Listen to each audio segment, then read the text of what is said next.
Rebienvenue, cette fois-ci c'est la version robot de Devastator Revenge of the Fallen. Et je vous le dis tout de suite, c'est une pièce énorme. Vous l'avez vu de par la boîte et vous allez le voir en robot, séance tenante. Vous voyez, je le tiens à une main et je le trouve vraiment pesant. Il a beaucoup de poids. Facile à reconnaître les véhicules quand même. La tête, à peu de choses près, c'est ce qu'on voit dans le film. Du verre transparent pour les yeux et le dessus de la tête ici. On a du verre dans le style Unicron pour le vortex. Et à l'intérieur de la gueule, on a un bouton ici avec un insigne Decepticon à peine visible. Ok.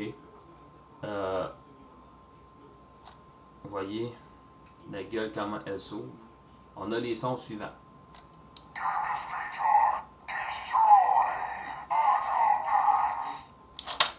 Devastator Destroy Autobots.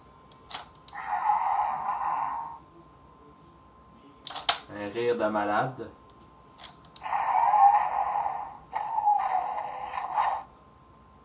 Le bruit de vortex. Un rire de malade encore une fois.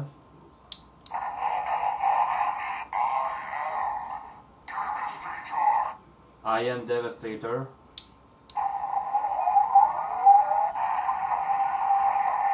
Le bruit de vortex. Crush Autobots.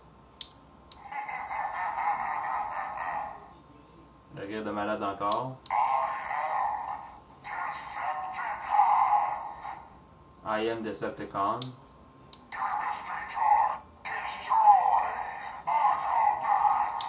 Et voilà. Le son s'est répété. Devastator Destroy Autobots. Côté articulation, on était gâtés. Je m'attendais à moins d'articulation que ça quand même. Mais on est gâtés. Je vais vous montrer juste pour un bras quand même. Parce que les articulations se répètent pour les deux bras. L'épaule tourne à 360. Un click joint. Pas évident, mais c'est un click joint pareil. Ensuite, on peut écarter le bras comme ça. Ça, c'est les deux côtés en passant, là, je vous le dis tout de suite. Click joint encore. On peut tourner le bras comme ça. Click joints. On peut plier le coude. Nouveau click joints encore. Et les mains sont articulées de manière assez limitée quand même. On a un pouce en dessous ici. Ça, c'est Hightower. Comme ça. Et ils sont indépendants. C'est la même chose avec Scrapper. Pardon. Sauf que lui, il y a trois doigts. Ou plutôt deux doigts et un pouce, lui-ci. Ici. Ok, c'est assez limité pour ce qui est des mains. Parce qu'on peut appeler ça des mains quand même. La tête, bon, vous voyez, la tête est articulée seulement comme ça. Les mandibules ne referment pas complètement. Quelque chose à déplorer sur ce personnage-ci, c'est ça. Les mandibules ne referment pas complètement. Il y a un lousse. Bon, les genoux, évidemment, les genoux, ça fait partie de la transformation, mais les genoux plient. Je sais pas si vous voyez comme il faut, oui. Et les jambes. Étant donné que pas Scavenger, mais plutôt Decepticon Devastator est très back heavy, le positionnement en soi est plutôt limité. Ça, je vous le dis tout de suite. Ok. Vous voyez Long Haul et puis Scavenger ont la majeure partie de leur mode véhicule vers l'arrière. Donc, on n'a pas le choix de créer certains contrepoids avec les membres supérieurs en les mettant plus vers l'avant. Faire vite une comparaison de taille entre Devastator, celui-ci, et le Devastator original. voyez, là, c'est mal fait. Veuillez m'excuser quelques petites secondes. Je vais m'organiser pour que vous voyez ça comme il faut. Vous voyez,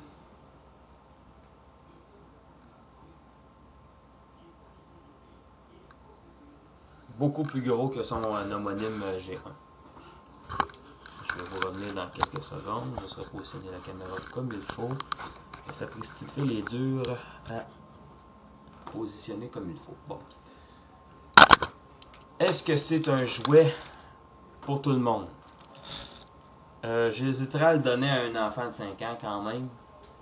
Quoique sur la boîte, ça dit quoi? 5 ans et plus. Mais moi, je sais pas, je le donnerais pas à un enfant de 5 ans. Tout tient solidement, ça peut être difficile d'assembler le robot pour un enfant de 5 ans quand même. Mais à 100$ pour un robot, j'hésiterais à lui donner. J'attendrais vraiment longtemps avant de lui donner quand même. J'ai pas noté les... j'ai pas donné de note aux véhicules parce que c'est des véhicules de construction. Il n'y a pas à se casser la tête avec ça.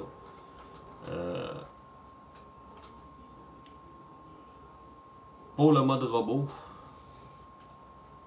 en tant que tel, j'aime le mode robot quand même. C'est vraiment un beau robot.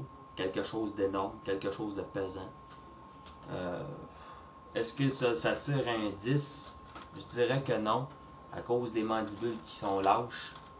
Il perd un point là. Le positionnement limité lui enlève un autre point. Ensuite, étant back heavy, ça lui donne un autre point en moins. Donc, en tout, c'est les défauts que je trouve à Devastator. Un 7 sur 10 pour le mode robot, c'est vraiment bien. Ne me méprenez pas. J'aime beaucoup le robot, mais il faut que je me donne une opinion objective pour les revues que je fais. Un 7 sur 10, c'est quand même bien. On peut essayer de le faire tenir à 4 pattes comme un gorille. Difficile quand même à faire, mais ça se fait. Sauf qu'il va pointer vers le bas. La tête va pointer vers le bas, c'est-à-dire on ne l'aura pas devant lui.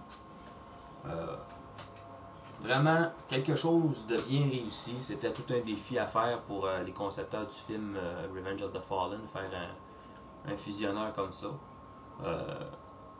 C'est un nouveau style de robot.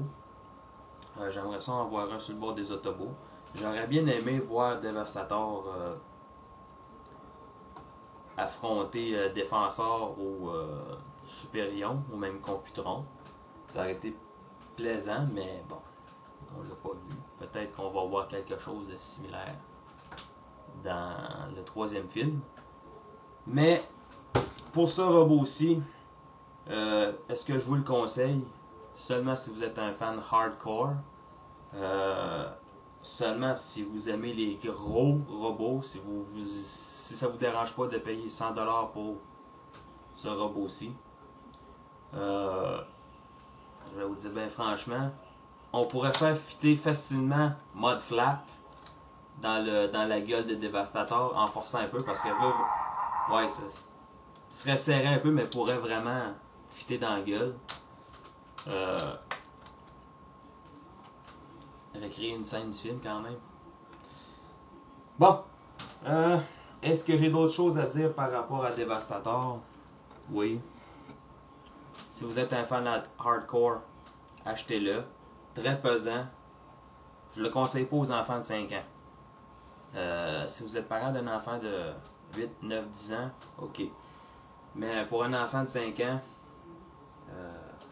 ça a quasiment la grosseur et le poids d'un nouveau-né, ça, ce robot-ci. Là. Je vous le dis tout de suite. Là. Très pesant. Donc, je vous le conseille, si vous avez les moyens, si vous avez l'envie. Si vous ne voulez pas acheter la petite version avec les Legend Class, qui a 7 véhicules au lieu de 6. Le 7e véhicule, je me demande bien qu'est-ce qu'il peut servir et où il va. C'est bon. Chose qui manque, qu'on n'a pas vu dans le film et qu'on n'a pas vu là-dedans, c'est les Wrecking Balls qui servent de testicules. Mais bon, si on a pu s'en passer, tant mieux si on l'a pas. C'est sur cette note humoristique que je vous dis à la prochaine et au plaisir d'avoir vos commentaires.